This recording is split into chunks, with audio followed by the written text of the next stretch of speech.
میوانه که میهجایه برئیس محمد کاماچ پارلمانتاری دم پارتی لی دیاربکر gelmeye. برئیس محمد دماتا باش به. ایدی دم پارتی قناغ دوام یا سردان خوب و جمعالیان دست بکریه سوارتی پیام اوجالان و پیواجاشتیه. ما بس تا قناغ دوام چه گلو. دی چارچوبه و قناغ دا چه تشتکی نوهیه؟ اوی چه بحث بکن؟ بله وقتی وجه دمکی دا شوپاندن بیشتر شاندا امرالیه ل پیشتی سردان امرالیه ل پارلمانتوی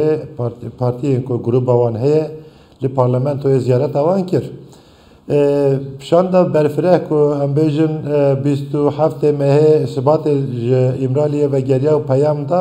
نباید شاندا اداجید هفته کندم پارتی جد نباید شاندا اداجیه خالی گرفتن. براستی پیشت بانگوازی برز اوجالان چکتانی نپکه که یعنی پیوسته که کفت عالی پارتی سیاسی به تایبتی دم پارتی دوی پیواجو اداره رول خواهد دلیزه اول چی هم بجن دانستاندنی گر پارتی سیاسی پارلمانتوی نه تنها پارلمانتوی در وی پارلمانتوی جید هفدیدن انوان دانستاندنی گر وان پارتیان دم پارتی پکتینه بایی که زمینه که سیاسی آوا ببیش بایی که از بجن نرین و نزدیک بوین پارتی سیاسی سر و پروسه دیار ببین.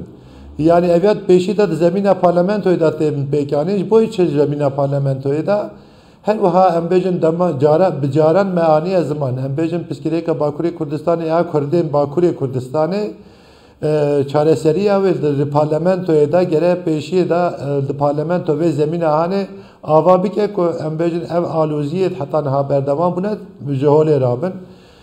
بروی قاسی ام بیشتر روله که مزن لسر عالیه سیاستی کفتیه و روله مزن به تایبتی لسر ملی دم پارتیه دم پارتیجی دخوازه و هول ده که پارتی سیاسی هم عالیه هم ترکیه هم باکوری کردستانه هم دیدن خواهان را پیک بینه و باوه که نقشره که سیاسیش بوی به پروسه دست بیخه. بله البته برئیس محمد yani داخوانین بالکش درد کبن. و داخوانین جدا درد کبن. بنمونه دولت بخشری حتی د چارچوب داخوانیونی دا تشتی نو درد کبن. یعنی رجب طیب اردوغان تشتی نو درد کبن. آلیندن تشتی نو درد کبن. بازنایا داخوازگاه چکدانین برفرهتر دکن. بنمونه او بحث YPG و HSD و YPG دکن. باکورهان جدی بیجه او آلی گریدای سوریه نه. چه علاقتان با باکوری کردستان ترکیه و نینه. لی او د بیجن او جی گریدای PKK نه پیوسته چکدانه که حتی دی چارچوبی دا گلو نزالالیک دی چارچوبی رaya گشتی ده یعنی خالی چه افهم بکه. Evet çı perseke. Aya fiilen persa çekdanine. Hasta di jivet gire amtini dinava pekeki dahi. Yani biraz devlet atırık zuva en bejin besalan yani YPG PKK ve giredi de her vaha helveste xoy en ve derece bu gol ve qase avadı ki. Le besalan Kürtçe de bejin yani hem Aliye Suriye de bejin hem Aliye Bakuriye Kürdistan'ın bejin tetekiliye rexistini PKK ve YPG pek neye. به تایبەتی جن بێژن حەسەدە بە جوداهیە سووریە هاتی ئاواکردن و هاتیە ڕێخستنکردن بۆی وێ قاسێ پەیاما ئیمرالیەدا ژی تۆ تێکیلداریە پەیاما ئیمرالیە یا برێز ئۆجاڵان سەر حەسەدێنینە چونکە هەرکەس دەزانێ یعنی برێز ئۆجاڵان نە دامەزراندنێ حەسەدێ یا ژی یەپەگیە ڕۆژە کو ئەس بێژین پەیام هات داین ڕۆژە پشتی بێژی برز مظلوم عبدی جیل به دری آنی زمان به بانگا برز اوجالان لسرمه تست فرضیت ناینه یعنی ام بانگوازی محتاب به بانگوازی امرینش بوی کو ام جوان جداترن براستی جی اوایه ام بیشن چکدانی نه حسد عربی که بر روزه و ام مجرهان دانستاندر نابر حکومت سوریه و یه پگی یعنی جی حسد دایه دولت ترکیه خود داشتن گلو پرزگیری که درد خواهولی اف بجاره کوی پیواژه هنه که آستان دیگه. یعنی براستی امکانه ویا بینن زمان یعنی ام بیشم او اراده کو برزه جانا امرالیت او بریارا دیروکی گرتیه کو پکه چک داینه لهمبر و براستی گره اوج صمیمی بسکنن یعنی اوج بزانن اوج دزانن برزه جانا دامزرنه یه پگنینه یه حسدنینه تو مافو حق برز جلال سر چکداری نوان و یان و بجاره تکیلداریا و مجاره نه آدیمی جی روجاوا تشته که آوایی که جدا روجاوا به سالانه و پیوندی وان دولتن جدا رهنه وەکی ئەو بناو دکن حەسەدە یانجی یەپەگە به ئاستا ناونەتەویدا ڕێخستنێکی تەرۆری نایە ناسکردن تەنێ تورکیە دەبێژە وەکی ڕێخستنێکی تەرۆریش بۆی و کوردن بۆی و ئەس بێژم ڕۆژاوای کوردستانەیە دخوازم بێ بانگەوازی سەروانجی فارز بکن لێ دنیا هەموو دزانە و ئەم جی دزانن و هەرکەس جی دزانە و ترکیی دەولەتا ترکیی دزانە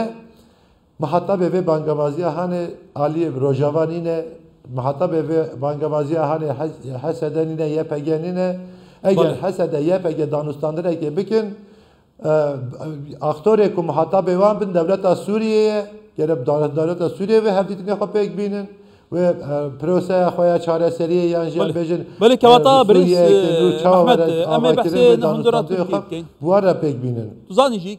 مژارە چێکدانینێ و شەڕی تورکیە و پەکێکێ بە دەهان ساڵە بەردەوام کردیە ینی ئەvە پێواژەیەکی گەلێکی ئاڵۆزە یا بزەحمەتە کەواتە دچارچی بێ ڤانگوت و بێژان دەگەل و ینی داخوازیên bêmerç bê şert û merç çekdanîna pekekê kewata yanî ev prosesa bi dît nawe eweke dem partiyê ku hûn aliyê navbenkarin dawsalna vê pirsê dikin û pêtir hûn û neratiya Kurdan jî li Parlamana Tirkiye dikin ev prosesa wê ça birê ve diçe gelo proseseke o savsanayî ye şert û mercên vê prosesê çawa ye her du alî pêwîste ça tev bigerin بله وەک وەژی ئاە زمانیانی باکوورێ کوردستانی نابینا کوردان و دەولەتی تورکیەدا وەکی بکارن ناو بکن ینی نابینا پەکێکە و دەولەتێدا بە چەند ساڵانە بە بەدەلێن مەزن ینی ئێش و ئەلەمین مەزن ناودا ژیان کردیەش بۆی وێ قاسێ قریزە پسکرێکا کورد لە باکوورێ کوردستانێژی کورن ینی چارەسەرکردناوێ مەسەلەکی نەوسا ئاساییە و برۆژێکی مەهێکی دو مەهانە مەسەلە وەرە چارەسەرکردن بۆی وێ قاسێ ئەم مەسەلە هەنێ وەکی ve qonaqên çareseriyê jî yanî vê piroseyê jî du qonaqê wê hene ve me bi zelalî çi bi caran jî anî ziman û birêz êcaran jî vê meseleyê bi zelalî datîne ser maseyê dibe ev mesele hene bi du xalan wê were çareserkirin xala yekem aştî ye yanî bi rastî jî ji bo ku aştiyek pêk were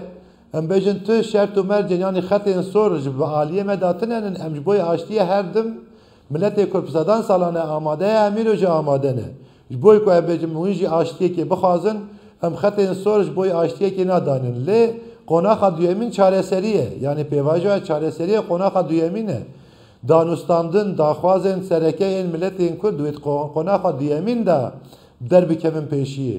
lê ji bo ku qonaxa duyemîn ev mesele werin gotûbêjkirin û niqaşkirin gere pêşiyê de yanî aştiyek pêk bê pêşiyê de em bêjin şert û mercên danûstandina li ser maseyê pêk bên ji bo wê jî agirbestekî şerekî yan jî çekdanîne gere ji bo aştiyê mihîm e em bo wê qasê dibêjin ev mesele hene bi du xalan wê birêve diçe yek wê aştî pêk were ev li bo aştiyê tu xetên sor em nadanin pêşiya kesî bira kes jî tu xetên sor nadanin pêşiya milletê Kurd lê ji bo çareseriyê qonaxa duyemîn zimanê Kurdan e, nasnameya Kurdan e, dîroka Kurdan e, pêşeroja Kurdan e, ev ya hemû xalên danûstandinê ne pêvajoya çareseriyê da. Ji bo wê qasê sanayî asayî nîne yani Belê kewata Birêz Mehmed heta di nava partiyên Tirkiye jî de boçûnên cuda hene ku naşan da Dem Partiyê digel CHP di gotûbêjan de ye di civînê da ye CHP jî nexşereyeka wê heye bu çatiya çareserkirina pirsa Kurdan dibêje pirs heye lê dibêje em li dijî serrastkirina destûrê Tirkiyeyê ne ku destûr nabe bête serrastkirin û bikevet yanî guhartin têda bête kirin kewata tu zanî jî eger pirsa Kurdan di çarçovê destûrî de nayete tezbîtkirin dibe pirseke lerzûk be her demê dixwaze dewlet bi arastekê din teamilê dê bike mîna qeyûman û mîna rewşa awirte heta dawiyê heta di nava partiyên Tirkiye jî de boçûnên cuda hene kewata gele ev ciyawaziya boçûnan ta çeng bixwe astengiyeke yan jî kêviyeke yani bi rastî jî wekî hûn tînin we jî gotin bêjin CHP'ye partiyên din jî nêrînê wan cuda ser vê proseyê hene yani em dikarin bêjin belê her partî mafê wê heye ku ji bo vê meselê vê proseyê hene gotinê xwe bînin ziman lê tiştekî serî de gere were diyarkirin kî alîgirê proseya çareseriyê kî ne alîgirê proseya çareseriyê ye yani em pêşî de gere ve were diyarkirin CHP bila di wê pêşî de vê tişta hene bîne ziman gelê CHP alîgirê proseya çareseriya piskirêka Kurd e yan nîne eğer aligir be gotubej bi CHP ra ve verin kirin yani ji boy edbejim guhartna makazaguna Türkiye yani bi salane CHP ji viyatine zamandı be gere makazaguna Türkiye وەکی ماگەزاوگۆنێکێ بە ئالیەکی جونتایە سەرەڕاست کردیە و بە ساڵانێکی بەردەوامە قریزên Tirkiyeyê ser û sedemê wê hinek ew e jî ku ji magezagonê derdikeve. Lêbelê hinek partiyên cuda jî hene. Em rastî van proseyê van gotûbê jî hene em tenê li vêya digerin. Kî alîgirê vê meseleye kî li dijî vê meseleyê disekine. Bira eviya hem li hemberê civaka Tirkiyê hem hemberê biletê Kurd hem jî li hemberê dinyaya hemiyê bila derbikeve ka ji boî çareserkirina piştgirêka Kurd kîl alîgire kîl dijî disekine. Eviya wê pêşê derkeve pêş holê. Piştî ku eva derbikeve ên ku alîgirê vê meseleyê bin em wisa bawerin bi zêdehî jî li parlamentoyê û partiyê siyasî Tirkiyeyê alîgirên ji boî ku ev mesele bi avayeke demokratîk were çareserkirin eger hindek dengê cuda yan jî dijiyetî pêk were jî eviya jî teqabûlê esasê nake esasê xirab nake li gor aliyên alîgir em dikarin hemû aliyan da gotûbêj bikin danûstandin bikin ser hinek meseleyan jî baxibin. Lê bira herkes bizane yani viya wekî peyamekê dibêjim zimanê Kurdan nasnameya Kurdan ne mijara danûstandinê ye li ser maseyê ye. Ev ji derveyê hemû tiştî ye. Yani ne bira kes wê ew ket xweda nebîne. Boî ku zimanê Kurdan bike mijara danûstandinê yan jî nasnameya Kurdan bike mijara danûstandinê. Ev ne meseleya me ye, ev ne hedê me ne hedê tu kesî ye jî em dibêjin ew ji derveyê Berê Birêz Mehmed Kerdao pirsamiya dawî ew be helbete Şanda İmraliyê seredana Herêma Kurdistanê jî kirbû cenabê we jî di nava şandê da cihê girtibû hûn di gel Serok Barzanî û berpîsên bilindên Başûrê Kurdistanê jî civiya bûn û li Bakurê Kurdistanê jî helbet partî û aliyên din û federasyon û komaleyên Kurdan jî heye ki hata di vî çarçovî da raya giştiya Kurdistanê gel û we çal berçav girtiye serincawan çawa bûye. Belî bi rastî jî yani ya bijim bu demê jî anî ziman serdana me a Başûrê Kurdistanê bi rayedarên birêv bi taybetî bi Serok Barzanî re û birêz me Nêçîrvan Barzanî, Mesrûr Barzanî her wiha Bafil Talebanî û Qubat birêz Bafil Talebanî û Qubat Talebanî re yani ev hevdîtinên ku bi rayedarên Başûrê Kurdistanê re bi rastî jî demê cêyê kêfxweşiyê bû. Yani belkî bi salan e yekem car bu em bêjim serokê pêşengên Kurdan ser proseyekê nêrîn û hevdîtinê hevdû digirin. Yani bi rastî eviya bingeha yekîtiya Kurdanê ku her Kurd biraz boî vê keyfxweş bibe, biraz boî vîya dilxweş bibe ku îro û şûn da yekîtiyek navbera parçeyên Kurdistana Kurdan da vê ava bibe ji boî ku pêşeng û rêberên Kurdan bi ser hinek meseleyan bi nêrînê hevdû distînin. Ev cihê kêfxweşiyê bû. Ev hem li Başûrê Kurdistanê bi rastî muhîm bû yani hem bi hevdîtinên me da bezelalî derkefte holê ji dervê wê li Bakurê Kurdistanê nava gel da jî kelecaniyekî mezin ava kir. Wekî xwe jî şopan dibû di beriya ku em herin Başûrê Kurdistanê birêz Mazlûm Abdî serdana birêz Mesûd Barzanî kiribû eviya li Bakurê Kurdistanê jî bi avayekî kelecanî her çar parçeyên Kurdistanê bi avayekî kelecanî hatibû diyar kirin nav gel da ev tiştê hane ev hevdîtinên hane û ew têkiliyên navbera pêşengên Kurdan da bi rastî jî cihê kêfxweşiyê û cihê dilxweşiyê ye em wisa bawerin ev proseya hane wê roj bi roj pêş ve biçe wê roj bi roj danûstandinên navbera rayedarên Kurdan da pêşengên Kurdan da wê germ bibin û ser van esasên hane jî bi asta bilind da wê yekîtiyek navbera Kurdan da jî ava bibe. Belê ev hîviyek li her hîviyekê din xweştir ev taban Birêz Mehmed Kamaç parlamenterê Dem Partiyê li Diyarbekirê gelekî spas rojeke xweş.